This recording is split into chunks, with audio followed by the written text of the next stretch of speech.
ಎಲ್ಲರಿಗೂ ನಮಸ್ಕಾರ. ಸ್ಪರ್ಧಾ ವಿದ್ಯಾಲಯಕ್ಕೆ ಸ್ವಾಗತ. ನಾನು ನಿಮ್ಮ ಇಂದಿನ ಮಾರ್ಗದರ್ಶಕಿ. ಇವತ್ತು ನಾವು ಫೆಬ್ರವರಿ 25, 2026ರ ಟಾಪ್ 10 ಪ್ರಚಲಿತ ವಿದ್ಯಮಾನಗಳನ್ನು ನೋಡೋಣ. ಆದರೆ ಇದು ಬರೀ ಒಂದು ಕ್ವಿಜ್ ಅಲ್ಲ.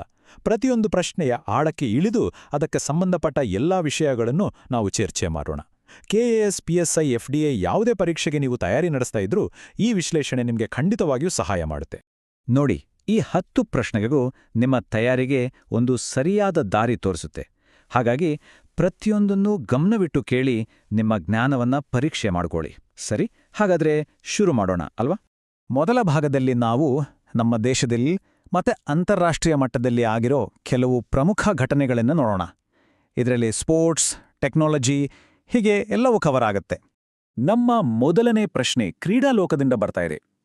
ಲಿಬರ್ ವಿನ್ ಚಾಂಪಿಯನ್ಸ್ ಕಪ್ 2026 ಅಂದ್ರೆ ಅದರ ಮೊದಲನೇ ಆವೃತ್ತಿಯಲ್ಲೇ ಪ್ರಶಸ್ತಿ ಗೆದ್ದವರು ಯಾರು? ಆಪ್ಷನ್ಸ್ ನೋಡಿ. ಈ 4 ನಮ್ಮ ಭಾರತದ ಟಾಪ್ ಕ್ಯೂ ಸ್ಪೋರ್ಟ್ಸ್ ಪ್ಲೇಯರ್ಸ್.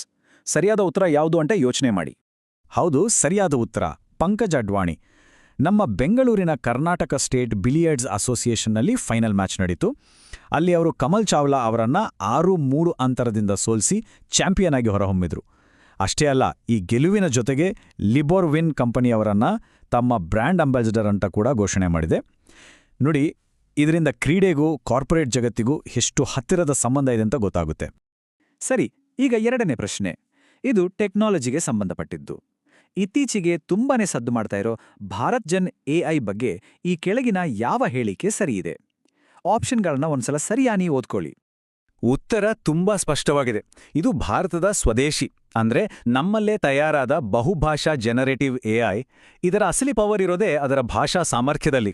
ಯೋಚನೆ ಮಾಡಿ, ನಮ್ಮ ದೇಶದ 22 ಅಧಿಕೃತ ಭಾಷೆಗಳಲ್ಲೂ ಮಾತು, ಟೆಕ್ಸ್ಟ್ ಮತ್ತೆ ಚಿತ್ರಗಳನ್ನ ಅರ್ಥ ಮಾಡ್ಕೊಳ್ತೆ ಅಂದ್ರೆ ಇದು ಹಳ್ಳಿಗೂ ಡಿಜಿಟಲ್ ಸೇವೆಗಳನ್ನ ತಲುಪಿಸೋಕೆ ದೊಡ್ಡ ಕ್ರಾಂತಿನೇ ಮಾಡುತ್ತೆ.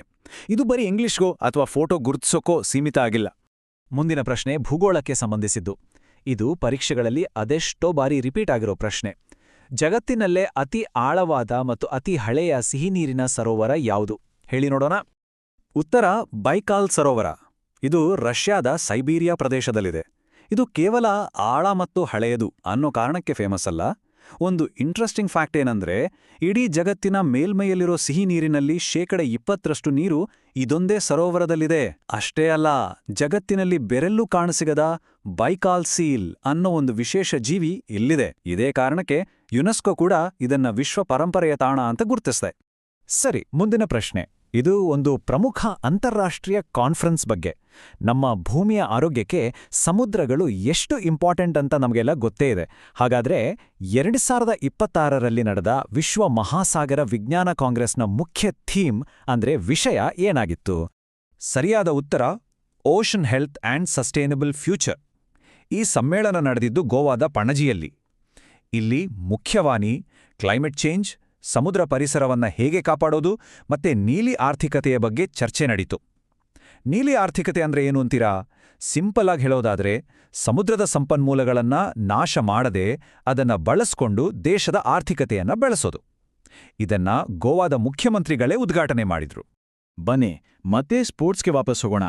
ವಿಂಟರ್ ಒಲಿಂಪಿಕ್ಸ್ ಅಂದ್ರೆ ಚಳಿಗಾಲದ ಒಲಿಂಪಿಕ್ಸ್ನಲ್ಲಿ ಇಲ್ಲಿವರೆಗೂ ಅತಿ ಹೆಚ್ಚು ಮೆಡಲ್ಸ್ ಗೆದ್ದು ನಂಬರ್ 1 ಸ್ಥಾನದಲ್ಲಿರೋ ದೇಶ ಯಾವುದು? ಉತ್ತರ ನಾರ್ವೆ. ಯಾಕಂದ್ರೆ ಸ್ಕೀಯಿಂಗ್, ಬಯಾಥ್ಲಾನ್ ಅಂತ ಹಿಮದ ಮೇಲೆ ಆಡೋ ಕ್ರೀಡೆಗಳಲ್ಲಿ ಅವರನ್ನ ಮೀರಿಸೋಕೆ ಯಾರಿಂದಲೂ ಸಾಧ್ಯವಾಗಿಲ್ಲ. ಇನ್ನು ನಮ್ಮ ಭಾರತದ ವಿಚಾರಕ್ಕೆ ಬಂದ್ರೆ, ನಾವು 1964ರಲ್ಲೇ ಭಾಗವಹಿಸಿದೀವಿ. ಆದ್ರೆ ಇನ್ನೂ ಒಂದು ಪದಕ ಗೆಲ್ಲೋಕೆ ಸಾಧ್ಯವಾಗಿಲ್ಲ. ಆದ್ರೂ ಲುಜ್ ಅನ್ನೋ ಕ್ರೀಡೆಯಲ್ಲಿ ಶಿವಕೇಶವನ್ ಅವರಂತಹ ಕ್ರೀಡಾಪಟುಗಳು ನಮ್ಮ ದೇಶವನ್ನ ಪ್ರತಿನಿಧಿಸಿದ್ದು ಒಂದು ದೊಡ್ಡ ಹೆಮ್ಮೆಯ ವಿಷಯ. ಸರಿ, ಈಗ ಎರಡನೇ ಭಾಗಕ್ಕೆ ಹೋಗೋಣ.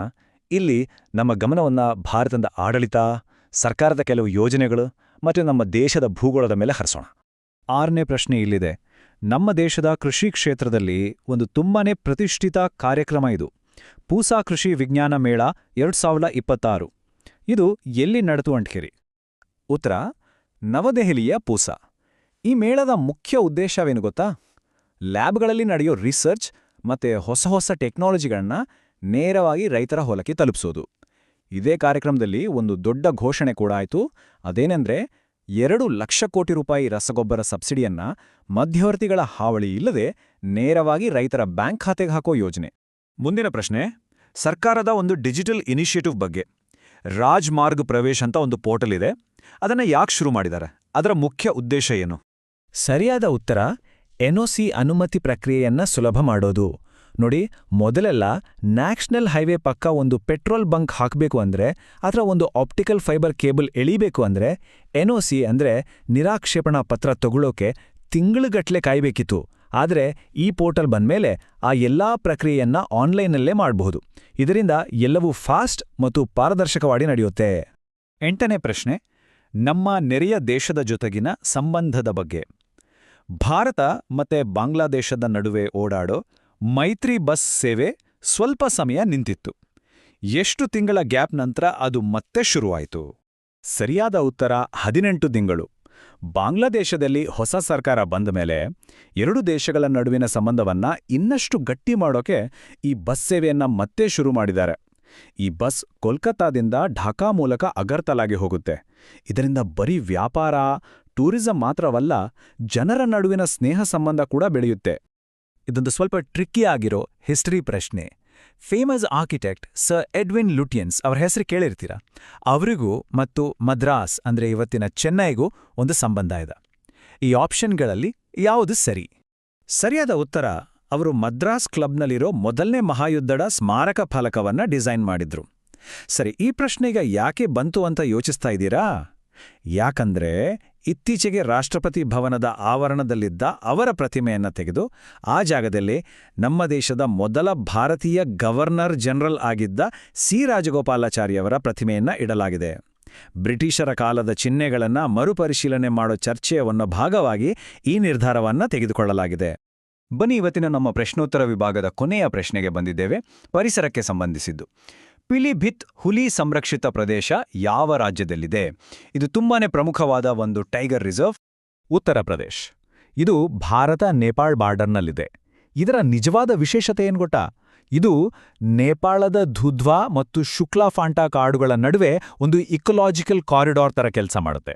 ಅಂದ್ರೆ ಹುಲಿಗಳು ಒಂದು ಕಾಡಿಂದ ಇನ್ನೊಂದು ಕಾಡಿಗೆ ಓಡಾಡೋಕೆ ಇದೊಂದು ಸೇತುವೆ ಇದ್ದ ಹಾಗೆ.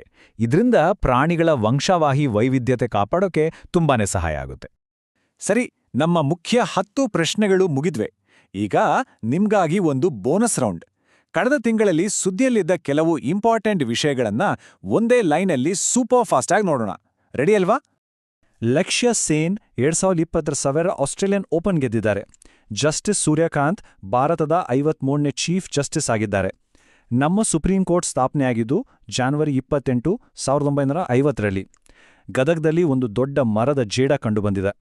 ನಮ್ಮ HAL Tejas 4.5 generation fighter jet. ಅಂಧ ಮಹಿಳೆಯರ T20 ಕ್ರಿಕೆಟ್ನಲ್ಲಿ ಭಾರತ ಚಾಂಪಿಯನ್ ಆಗಿದೆ. ಸೆಂಟಿನಲ್ 6B ಸ್ಯಾಟಲೈಟ್ ಸಮುದ್ರದ ಮಟ್ಟವನ್ನ ಅಳೆಯುತ್ತೆ. ಇಂಡೋನೇಷ್ಯಾದಲ್ಲಿ ಹ್ಯಾಲಿಗುಂಬಿ ಜ್ವಾಲಾಮುಖಿ ಸ್ಫೋಟಗೊಂಡಿದೆ. ಹಾಗೂ INS ಮಹೆ ಒಂದು ಆಂಟಿ ಸಬ್ಮರೀನ್ ಯುದ್ಧ ನೌಕೆ. ಸರಿ, ಇವತ್ತಿನ ಈ ಚರ್ಚೆಯನ್ನ ಮುಗಿಸೋಕ್ಕಿಂತ ಮುಂಚೆ ನಿಮ್ಗೊಂದು ಫೈನಲ್ ಪ್ರಶ್ನೆ. ನಮ್ಮೆಲ್ಲರ ಹೆಮ್ಮೆಯ ಕರ್ನಾಟಕದ ಕಿರೀಟದಂತಿರೋ ಮೈಸೂರು ಅರಮನೆಯನ್ನ ಕಟ್ಟಿನ ಶಿಲ್ಪಿ ಯಾರು? ನಿಮ್ಮ ಉತ್ತರ ಏನು ಅಂತ ನಮಗೆ ಕಾಮೆಂಟ್ ಸೆಕ್ಷನಲ್ಲಿ ಖಂಡಿತ ತಿಳಿಸಿ. ಇವತ್ತಿನ ಈ ಮಾಹಿತಿ ನಿಮಗೆ ಇಷ್ಟ ಆಗಿದ್ರೆ ದಯವಿಟ್ಟು ಲೈಕ್ ಮಾಡಿ, ನಿಮ್ಮ ಸ್ನೇಹಿತರ ಜೊತೆ ಶೇರ್ ಮಾಡ್ಕೊಳ್ಳಿ, ಮತ್ತೆ ಮುಂದಿನ ವಿಶ್ಲೇಷಣೆಗಳಿಗಾಗಿ ನಮ್ಮ ಚಾನೆಲ್ಗೆ ಸಬ್ಸ್ಕ್ರೈಬ್ ಆಗೋದಂಗ ಮರಿಬೇಡಿ. ಇವತ್ತು ನಮ್ಮ ಜೊತೆ ಸೇರ್ಕೊಂಡಿದ್ದಕ್ಕೆ ಎಲ್ಲರಿಗೂ ಧನ್ಯವಾದಗಳು.